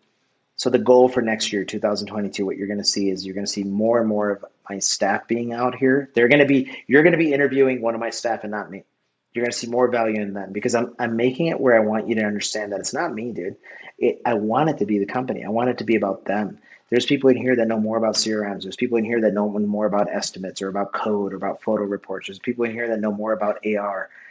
I'm not that person. I know enough about enough, but I want to get them out in front of you guys. And then when you said building leaders, it's one of the things that I think we're making a conscious effort now. I think at first it had to be me because there's a lot of moving parts and I had to get it all moving in the right direction. Now that it's moving, it's time for me to bow out, let them bow in. And I hope, in 2022, we're going to talk, Rico, and you're interviewing somebody from my staff and not me and having, a fun conversation, and they're adding much value to your people and to you and, vice versa, where that, to me, it would be a measure of success, Hopefully, that, wow, hopefully, man, that's awesome. And it's so funny that you bring this up because I was just talking to another individual right in our backyard that's going to be coming on the podcast. He owns a restoration company as well. And he's actually when we were talking on the phone, we were talking about how he's having his staff, read a book. They read it together. It's like a team building exercise. Yeah. And we got into the conversation about recruiting and hiring and all of that stuff. And one of the things that I said is making your people, the way that you really make your company stand out as far as recruiting is you got to make cheerleaders out of the people that you have. Part of that is bringing them on your social media. Like if your social media right now is your staff and they actually have a presence, first of all, they're buying in hard into your company mission and everything else. But also it kind of gives them this like feeling of ownership, right? And because you're showcasing your employees, you're showcasing the talent, and that is becoming now one of the better ways to recruit. And it's basically marketing. But typically when we think as business owners, we think about marketing, we're thinking about like, okay, well, how can we get the phone ringing with a qualified buyer? Okay, that's really nice. But what about getting the phone ringing with really good talent that wants to be part of your team? That can you get that with an ad? Probably. But you could also look at it as a marketing exercise and be like, how can I get my people to really buy in and have them be the cheerleaders for my organization, right? So the fact that you're thinking about how to showcase your people more, I think that that's just absolutely fantastic for the business. Thanks. Yeah, no, we've done it on internal social media in Mexico, bringing in more people. They do a lot of posting and things like that, but we never brought them in front of our clients. And I was like, why are we not doing this? Like, I need them to have the I'll walk up with my marketing person who knows way more about marketing than me. And like, you'll want to ask me questions and I'll be sitting here going like this one. And then she'll have to first prove what she knows before you accept anything she says, because you don't know who she is. There's no validation.